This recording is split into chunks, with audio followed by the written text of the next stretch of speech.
ನಡಿ ಈಗ ಶುರು ಮಾಡೋಣ. ಕೇಸರಿಯಿಂದ ಮನೋಲ್ಲಾಸ ಮನಸ್ಸು ಮತ್ತೇರಿ ಕುಣಿದಾಡಿದೆ ನೋಡು, ಮನಸ್ಸು ಮತ್ತೇರಿ ಕುಣಿದಾಡಿದೆ ನೋಡು. ಕ್ಷಣ ಕ್ಷಣವೂ ಆಚರಿಸಿ ಕೇಸರಿ ಹಬ್ಬ. ವಿಮಲ್ ಬಾಯಲ್ಲಿ ಹೇಳಿ ಕೇಸರಿ. ಕಾಂಗ್ರೆಸ್ ಪಾಳೆಯದಿಂದ ಅದೆಷ್ಟು ಮಂದಿ ಸಚಿವರ ಪುತ್ರ ಪುತ್ರಿ ಕಣದಲ್ಲಿದ್ದಾರೆ, ಪತ್ನಿ ಕಣದಲ್ಲಿದ್ದಾರೆ, ಸಚಿವರ ಸಹೋದರಿ ಕಣದಲ್ಲಿದ್ದಾರೆ, ಮಲ್ಲಿಕಾರ್ಜುನ್ ಖರ್ಗೆ ಅವರ ಅಳಿಯ ಕಣದಲ್ಲಿದ್ದಾರೆ. ಬಟ್ ಇವಾಗ ಎಲ್ಲದಕ್ಕಿಂತ ಹೆಚ್ಚಾಗಿ ದೇವೇಗೌಡರ ಮೊಮ್ಮಗ, ರೇವಣ್ಣ ಅವರ ಮಗ, ಹಾಗೆ ಕುಮಾರಸ್ವಾಮಿ ಅವರ ಸಹೋದರನ ಮಗ. ಇದೇ ಕಾನ್ಸಂಟ್ರೇಷನ್ ಕಾಂಗ್ರೆಸ್ನವ್ರಿಗೂ ಕೂಡ ಕಾಣಿಸ್ತಿಲ್ವಾ? ಎವಿಡೆಂಟ್ ಆಗಿ ಸಿಎಂ ಒಂದು ಸ್ಟೇಟ್ಮೆಂಟ್ ರಿಲೀಸ್ ಮಾಡಿ. ಆ ಸ್ಟೇಟ್ಮೆಂಟ್ ಅಲ್ಲೂ ಕೂಡ ಅವ್ರು ಹೇಳಿರೋದೇನು, ಮಹಿಳೆಯರ ಸ್ವಾತಂತ್ರ್ಯಕ್ಕೆ ಅರ್ಹರಲ್ಲ ಎನ್ನುವ ಮನುಶಾಸ್ತ್ರ ನಂಬಿರುವ ಬಿಜೆಪಿ ಒಂದು ಪಾಯಿಂಟ್ ಅನ್ನ ಅದನ್ನ ಹೇಳ್ತಾರೆ. ನೆಕ್ಸ್ಟ್, ಬಿಜೆಪಿ RSS ಮಹಿಳಾ ವಿರೋಧಿ ಕರ್ನಾಟಕದಲ್ಲಿ ಸ್ತ್ರೀ ಪೀಡಕರ ಜೊತೆ ಬಿಜೆಪಿ ಕೈ ಜೋಡಿಸಿದೆ ಅನ್ನುವ ಸ್ಟ್ರಾಂಗ್ ಆಗಿರೋ ಶಬ್ದಗಳನ್ನ ಅವರು ಬಳಸ್ತಾರೆ. 1,21,00,000 ಗೃಹಲಕ್ಷ್ಮಿ ಅಂತ ಈ ಥರದ್ದೇನೋ 201 ಕೋಟಿ ಶಕ್ತಿ ಟ್ರಾವೆಲ್ ಮಾಡಿದ್ದಾರೆ ಅಂತ ಈ ಥರ ಅವ್ರು ಡೀಟೇಲ್ಸ್ ಕೊಡ್ತಾ ಹೋಗ್ತಿದ್ದಾರೆ.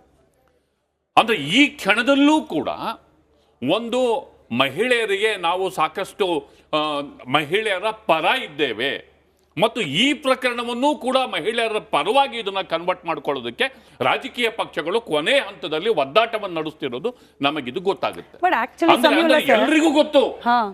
ಎಲ್ರಿಗೂ ಗೊತ್ತು, ಜರ್ನಲಿಸ್ಟ್ಗಳಿಗೂ ಗೊತ್ತು ಅಂಥದ್ದೊಂದು ವಿಡಿಯೋಸ್ ಇದೆ ಅಂತ ಹೇಳಿ 6 ತಿಂಗಳು ಮೊದಲೇ ಗೊತ್ತು. ಸ್ಟೇ ತಗೊಂಡ ನಂತರ ಇಲ್ಲ ನಾವು ಕೊಡ್ಲಿಲ್ಲ ಅಂತಂದ್ರು ಕೊಡ್ತೀನಿ ಅಂತಂದು ಟಿಕೆಟ್ ಅದು ಯಾವುದು ಲೆಕ್ಕಕ್ಕೆ ಬರಲ್ಲ. ಮೈತ್ರಿನೂ ಆಯಿತು, ಮತ್ತು ಆಮೇಲೆ ಅಪೋಸಿಷನ್ಗೂ ಗೊತ್ತಿತ್ತು, ಕಾಂಗ್ರೆಸ್ಗೂ ಗೊತ್ತಿತ್ತು, ಬಿಜೆಪಿ ರಾಷ್ಟ್ರೀಯ ನಾಯಕರಿಗೂ ಗೊತ್ತಿತ್ತು, ಕಾಂಗ್ರೆಸ್ ರಾಜ್ಯ ನಾಯಕರಿಗೂ ಗೊತ್ತಿತ್ತು. ಈಗ ಆಗ್ತಿರೋದು ಬರೀ ಆಟ ಅಷ್ಟೇ.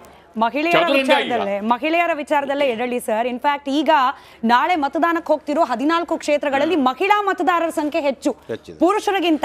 ಇಲ್ಲಾಗಬೇಕಾಗಿತ್ತು ಕಾಂಗ್ರೆಸ್ನ ಕಡೆಯಿಂದ ಗ್ಯಾರಂಟಿ ಚರ್ಚೆ, ಇಲ್ಲಾಗಬೇಕಾಗಿತ್ತು ಲಖಪತಿ ದೀದಿ ಬಗ್ಗೆ ಚರ್ಚೆ ಆಗ್ತಿರೋದು ಯಾವುದು? ಮಹಿಳೆಯರ ಸ್ವತಂತ್ರ ಹರಣ ಮಾಡಿದ್ದು ಬಿಜೆಪಿ, ಹಾಗೆ ಮೈತ್ರಿ ಪಕ್ಷದವರು. ಇಲ್ಲ, ಅವ್ರ ಗೌಪ್ಯತೆಯನ್ನ ಕಾಪಾಡದೇ ಇರೋದಕ್ಕೆ ಕಾಂಗ್ರೆಸ್ನವ್ರ ಕಾರಣ, ಸರ್ಕಾರ ಭದ್ರವಾಗಿರ್ಲಿಲ್ಲ. ಇಂಥ ಚರ್ಚೆನ ಮಹಿಳೆಯರ ವಿಚಾರದಲ್ಲಿ ಬೇಕಾಗಿದ್ದು ಅದು ಬೇಕಿರಲಿಲ್ಲ. ಆದರೆ ಇದನ್ನ ಮಾಡಲಿಕ್ಕೆ ಪ್ರಯತ್ನ ಮಾಡ್ತಾ ಇದ್ದಾರೆ. ಯಾಕೆ ಅಂತಂದ್ರೆ ನಕಾರಾತ್ಮಕ ಅಂಶಗಳು ಮತಗಳನ್ನು ತರ್ತವೆ ಅನ್ನುವ ಒಂದು ನಂಬಿಕೆಯಲ್ಲಿ ಇವರಿದ್ದಾರೆ. ಸೊ ಇದು ಬೇಕಿರಲಿಲ್ಲ ಅನ್ನೋದು ಎಲ್ಲರಿಗೂ ಗೊತ್ತಿದೆ. ಆಮೇಲೆ ಎಲ್ಲ ಪಕ್ಷದವರು ಖಂಡಿಸ್ತಾನೆ ಇರ್ತಾರೆ. ಆದರೆ ಖಂಡಿಸೋದ್ರ ಮೂಲಕ ಅವ್ರು ಏನು ಮಾಡಬೇಕು ಅದನ್ನು ಮಾಡ್ತಾನೆ ಇರ್ತಾರೆ. ಸೊ ಆದ್ದರಿಂದ ಈಗ ಪೆನ್ ಡ್ರೈವ್ ಪ್ರಕರಣ ಏನು, ಕಾನೂನಿಗೆ ವಹಿಸಿದ್ದೇವೆ, ಕಾನೂನು ಅದರ ಕೆಲಸ ಮಾಡುತ್ತೆ, ಮುಗಿದೋಗುತ್ತೆ.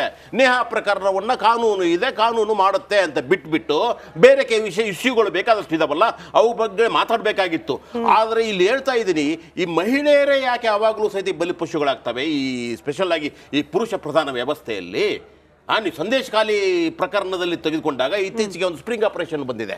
ಸ್ಪ್ರಿಂಗ್ ಆಪರೇಷನ್ದಲ್ಲಿ ಆ ಸುವೇಂದ್ರ ಅಧಿಕಾರಿನೇ ಅದಕ್ಕೆ ಪ್ರತಿಯೊಂದನ್ನು ಮಾಡಿ ಮಹಿಳೆಯರನ್ನ ಬಲಿಪಶುವನ್ನಾಗಿ ಮಾಡಿದ್ದು, ಅವರನ್ನು ಬಳಸಿಕೊಂಡಿದ್ದು ಇದೆ ಅಲ್ವಾ. ಇವುಗಳೆಲ್ಲ ಒಂದೊಂದೇ ಹೊರಗಡೆ ಬರ್ತಾ ಇದ್ದಾವೆ. ಸೊ ಅದೇ ರೀತಿಯಾಗಿ ಬ್ರಿಜ್ ಭೂಷಣ್ ಸಿಂಗ್ ಪ್ರಕರಣ ಬಂದಾಗೂ ಸಹಿತ ಅವರು ಅಷ್ಟೊಂದೆಲ್ಲ ಮಾಡಿದ್ರು ಸಹಿತ ನಿನ್ನೆ ನಿರ್ಮಲಾ ಸೀತಾರಾಮನ್ ಹೇಳ್ತಾರೆ ಅವರೇನೋ ಈಗಾಗಲೇ ಆರೋಪ ಸಾಬೀತಾಗಿದೆಯಾ ಅವ್ರಿಗೆ, ಅವ್ರ ಮಗನಿಗೆ ಕೊಟ್ಟು ತಪ್ಪ ಅಂತ ಹೇಳ್ತಾರೆ. ಅಲ್ರಿ, ಆರೋಪ ಬಂದಿದೆ, ಈಗಾಗಲೇ FIR ಆಗಿದೆ, ಈಗಾಗಲೇ ಕೋರ್ಟಿಸ್ ಎಲ್ಲ ಸಬ್ಮಿಟ್ ಆಗಿದೆ.